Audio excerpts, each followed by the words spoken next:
The sun beat down on the cracked sidewalks of Southside Park, a neighborhood where every house told a story, chipped paint, creaky porches, and kids who grew up faster than they should have. Malik, Trey, and Jamal had just finished a long afternoon of pickup basketball at the community center's faded court. Their sneakers kicked up dust as they walked home, laughter echoing through the street, their bodies tired but spirits high. Malik wiped the sweat from his brow with the hem of his shirt. "Man, if I hit one more brick like that, I'm retiring." Trey laughed. "That jumper was disrespectful, bro.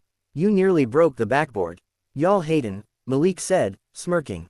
As they turned the corner near the highway off-ramp, something caught Jamal's eye. A luxury black Mercedes-Benz sat idling on the shoulder, hazard lights blinking steadily like a warning. The driver, a tall white man in a crisp suit, was pacing beside it, phone pressed to his ear, glancing anxiously down the road. "Yo, look at that ride," Trey said. "Bet the air in his tires costs more than my whole bike." Malik slowed down, frowning. "Looks like he's got a flat."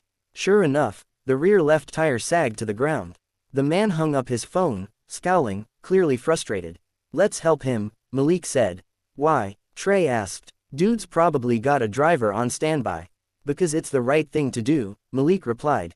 "We've had flat tires too, remember? Ain't fun." Jamal nodded. "All right, let's go." The three boys approached carefully. The man turned, his eyes wary as he saw them coming. Three black teens, dressed in beat-up basketball clothes, sweaty, tired, not the kind of group that rich men usually welcomed. "Afternoon, sir," Malik said politely. "Need help with your tire?" The man hesitated. "Roadside assistance says it'll be an hour. I've got a meeting in the city I can't miss." "Pop the trunk," Jamal said. "We can fix it in 15. Still unsure, the man reached into his car and hit the button. The trunk rose smoothly, revealing a spare tire and jack kit. The boys went to work without waiting for permission. They didn't need instructions. They'd helped their uncles, cousins. The next morning began like any other on Mayfield Street. Birds chirped in the sycamore trees that lined the sidewalks, and neighbors sipped coffee on their porches. But there was a strange buzz in the air, a ripple of whispers growing louder as a sleek black SUV with tinted windows turned slowly into the neighborhood and rolled to a stop in front of Malik's house. Inside, Malik was sitting at the kitchen table eating cereal when his mom peered through the blinds. "Who's that?" Malik looked up. "No idea." Before she could say more, two sharply dressed individuals in black suits stepped out of the SUV. One, a woman holding a clipboard, walked confidently toward the front door while the man hung back by the vehicle. "Mrs. Thompson opened the door halfway, keeping the chain lock on. "Yes, good morning," the woman said with a warm smile. "We're here on behalf of Mr. Charles Harrington. He asked us to speak with Malik, Trey, and Jamal." Malik's spoon paused halfway to his mouth.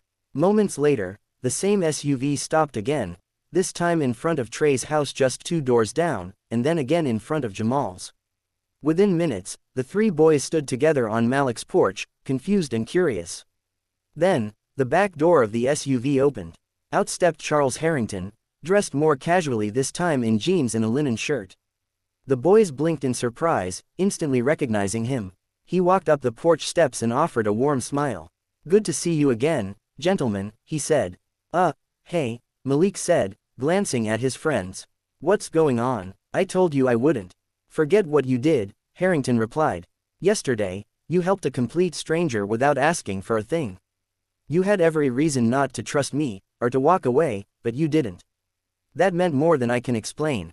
He motioned to his assistant, who handed each of the boys a thick envelope with their names written in gold lettering. With puzzled looks, they opened them slowly. Inside were certificates, each bearing the official seal of the Harrington Foundation. "Full scholarships," Trey read aloud, eyes wide. Harrington nodded. "To any accredited university of your choice, tuition, housing, books, everything covered. No strings attached." Jamal stared at the paper, unable to speak. Malik's mom put a hand over her mouth, tears already welling in her eyes. "But that's not all," Harrington continued. "This neighborhood raised 3 incredible young men, and I want to give back to it.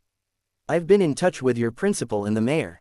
We're funding a complete renovation of the Southside Community Center, new gym floor, lockers, even a mentoring program I'll personally be involved in." Neighbors began stepping out of their homes, drawn by the commotion. Phones were out, recording. Smiles and gasps of disbelief rippled through the small crowd. You serious? Trey asked, still stunned. Is a heart attack, Harrington said, grinning. You changed my life with a spare tire. Now I'd like to change yours. The three boys looked at one another, still trying to process what was happening. Their lives, up until this point, had been about scraping by, doing what they could with what they had. None of them had ever even toured a university campus. And now, suddenly, the future looked completely different. Malik stepped forward and extended his hand. Thank you, Mr. Harrington. We didn't help you for this, but thank you. No, Harrington said, shaking his hand firmly. Thank you. The world needs more young men like you. The SUV remained parked a few more minutes while cameras clicked and neighbors came by to offer hugs and congratulations. Someone brought out a speaker, and music played faintly in the background. For the first time in a long while, hope didn't feel so far away on Mayfield Street. As the SUV eventually pulled away, Malik, Trey, and Jamal stood side by side on the porch, their envelopes clutched in hand. What had started as a simple act of kindness on a dusty road had opened a door none of them had imagined. And they all knew, this wasn't the end of their story. It was just the beginning.